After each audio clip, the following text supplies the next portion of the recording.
சங்கீதம் 9. முத்லபேன் வாத்தியத்தில் வாசிக்க ராக தலைவனுக்கு ஒப்புவிக்கப்பட்ட தாவீதின் சங்கீதம். கர்த்தாவே, என் முழு இருதயத்தோடும் உம்மை துதிப்பேன். உம்முடைய அதிசயங்களை எல்லாம் விவரிப்பேன். உம்மில் மகிழ்ந்து களி கூறுவேன். உன்னதமானவரே, உமது நாமத்தை கீர்த்தனம் பண்ணுவேன்.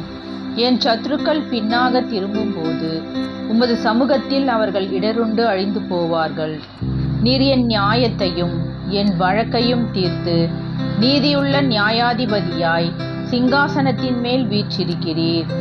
ஜாதிகளை கடிந்து கொண்டு துன்மார்க்கரை அழித்து அவர்கள் நாமத்தை என்றென்றைக்கும் இல்லாதபடி குலைத்து போட்டீர். சத்துருக்கள் என்றென்றைக்கும் பாழாக்கப்பட்டார்கள். அவர்கள் பட்டணங்களை நிர்மூலமாக்கினீர். அவர்கள் பேரும் அவர்களோடே கூட ஒழிந்து போயிற்று. கர்த்தரோ என்றென்றைக்கும் இருப்பார். தம்முடைய சிங்காசனத்தை நியாய தீர்ப்புக்கு ஆயத்தம் பண்ணினார். அவர் பூச்சக்கரத்தை நீதியாய் நியாயம் தீர்த்து சகல ஜனங்களுக்கும் செம்மையாய் நீதி செய்வார். சிறுமைப்பட்டவனுக்கு கர்த்தர் அடைக்கலமானவர். நெருக்கப்படுகிற காலங்களில் அவரே தஞ்சமானவர். கர்த்தாவே, உம்மை தேடுகிறவர்களை நீர் கைவிடுகிறதில்லை. ஆதலால் உமது நாமத்தை அறிந்தவர்கள் உம்மை நம்பியிருப்பார்கள். சீயோனில் வாசமாயிருக்கிற கர்த்தரை கீர்த்தனம் பண்ணி அவர் செய்கைகளை ஜனங்களுக்குள்ளே அறிவியுங்கள். இரத்த பழிகளை குறித்து அவர்கள் விசாரணை செய்யும் போது அவைகளை நினைக்கிறார். சிறுமைப்பட்டவர்களுடைய கூப்பிடுதலை மறவார். மரண வாசல்களிலிருந்து என்னை தூக்கிவிடுகிற கர்த்தாவே, நான் உம்முடைய துதிகளை எல்லாம் சீயோன் குமார்த்தியின் வாசல்களில் விவரித்து உம்முடைய இரட்சிப்பினால் களி கூறும்படிக்கு தேவரீர் எனக்கு இறங்கி என்னை பகைக்கிறவர்களால் எனக்கு வரும் துன்பத்தை நோக்கி பாரும். ஜாதிகள் தாங்கள் வெட்டின குழியில் தாங்களே விழுந்தார்கள். அவர்கள் மறைவாய் வைத்த வலையில் அவர்களுடைய காலே அகப்பட்டு கொண்டது. கர்த்தர் தாம் செய்த நியாயத்தினால் அறியப்படுகிறார்.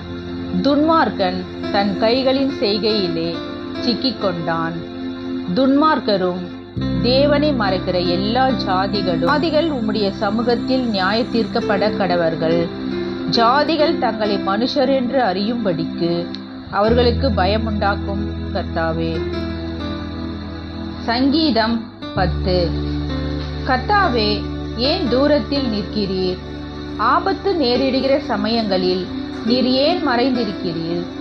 துன்மார்க்கன் தன் பெருமையினால் சிறுமைப்பட்டவனை கடூரமாய் துன்பப்படுத்துகிறான். அவர்கள் நினைத்த சதி மோசங்களில் அவர்களே அகப்படுவார்கள். துன்மார்க்கன் தன் உள்ளம் இச்சித்ததை பெற்றதினால் பெருமை பாராட்டி பொருளை அபகரித்து தன்னைத்தான் போற்றி கர்த்தரை அசட்டை பண்ணுகிறான். துன்மார்க்கன் தன் கர்வத்தினால் தேவனை தேடான். அவன் நினைவுகள் எல்லாம் தேவன் இல்லை என்பதே. அவன் வழிகள் எப்போதும் கேடுள்ளவைகள். உம்முடைய நியாய தீர்ப்புகள் அவன் பார்வைக்கு எட்டாமல் மிகவும் உயரமாயிருக்கிறது. தன் எதிராளிகள் எல்லார் மேலும் சீறுகிறான். நான் அசைக்கப்படுவதில்லை. தலைமுறை தோறும் தீங்கு என்னை அணுகுவதில்லை என்று தன் இருதயத்தில் சொல்லிக் கொள்ளுகிறான். அவன் வாய் சபிப்பினாலும் கபடத்தினாலும் கொடுமையினாலும் நிறைந்திருக்கிறது. அவன் நாவின் கீழ் தீவினையும் அக்கிரமும் உண்டு. கிராமங்களின் ஒளிப்பிடங்களிலே பதிவு இருந்து மறைவிடங்களிலே குற்றமற்றவனை கொல்லுகிறான். திக்கற்றவர்களை பிடிக்க அவன் கண்கள் நோக்கி கொண்டிருக்கிறது.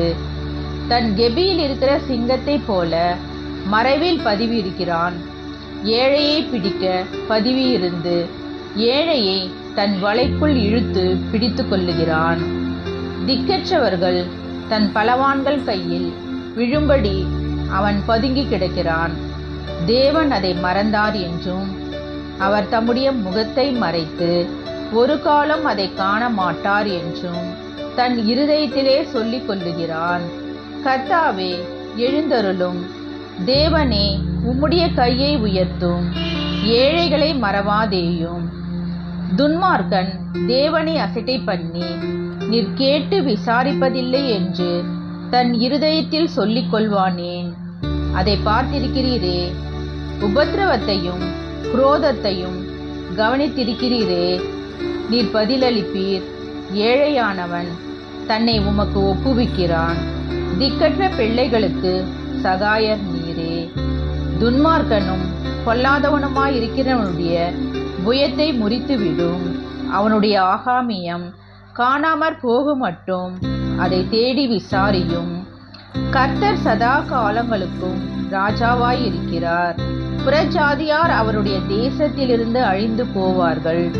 கர்த்தாவே, சிறுமைப்பட்டவர்களுடைய வேண்டுதல்களை கேட்டிருக்கிறீர். அவர்கள் இருதயத்தை ஸ்திரப்படுத்துவீர்.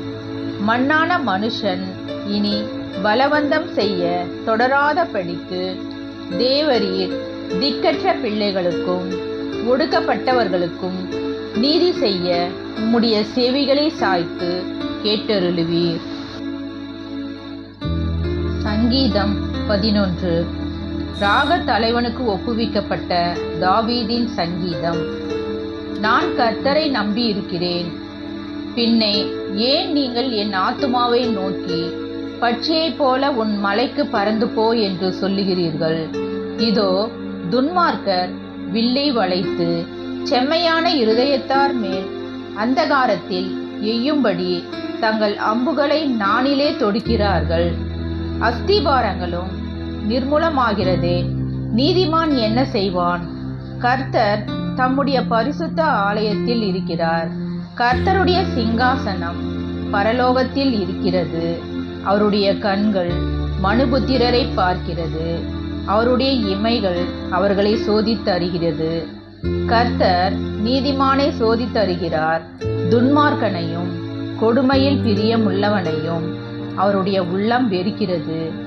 துன்மார்க்கர் மேல் கன்னிகளை வருஷிக்க பண்ணுவார்.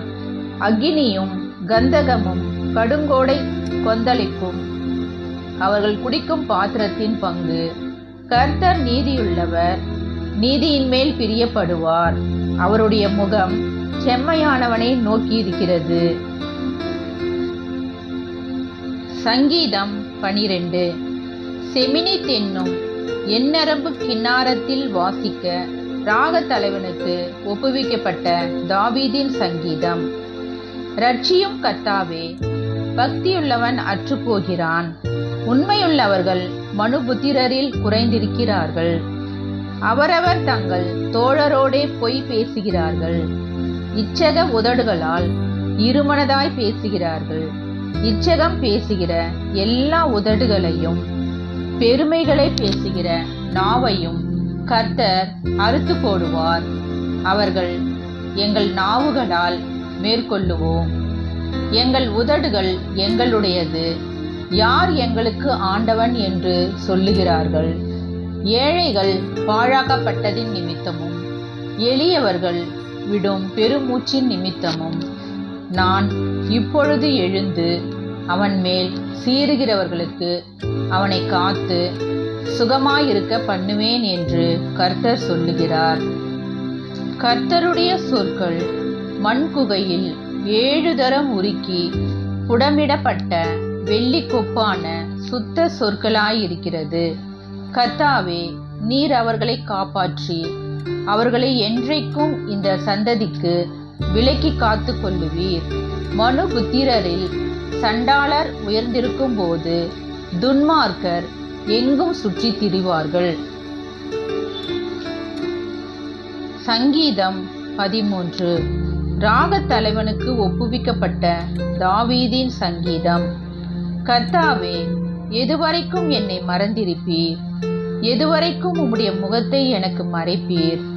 என் இருதயத்திலே சஞ்சலத்தை நித்தம் நித்தம் வைத்து எதுவரைக்கும் என் ஆத்துமாவிலே ஆலோசனை பண்ணி கொண்டிருப்பேன்? எதுவரைக்கும் என் சத்ரு என் மேல் தன்னை உயர்த்துவான்? என் தேவனாகிய கர்த்தாவே, நீர் நோக்கி பார்த்து எனக்கு செவி கொடுத்தருளும். நான் மரண நித்திரை அடையாதபடிக்கு என் கண்களை தெளிவாக்கும். அவனை மேற்கொண்டேன் என்று என் பகைஞன் சொல்லாதபடிக்கும் நான் தள்ளாடுகிறதினால் என் சத்துருக்கள் களிகூறாதபடிக்கும் இப்படி செய்தருளும். நான் உம்முடைய கிருபையின் மேல் நம்பிக்கையாயிருக்கிறேன். உம்முடைய இரட்சிப்பினால் என் இருதயம் களிகூரும். கர்த்தர் எனக்கு நன்மை செய்தபடியால் அவரை பாடுவேன்.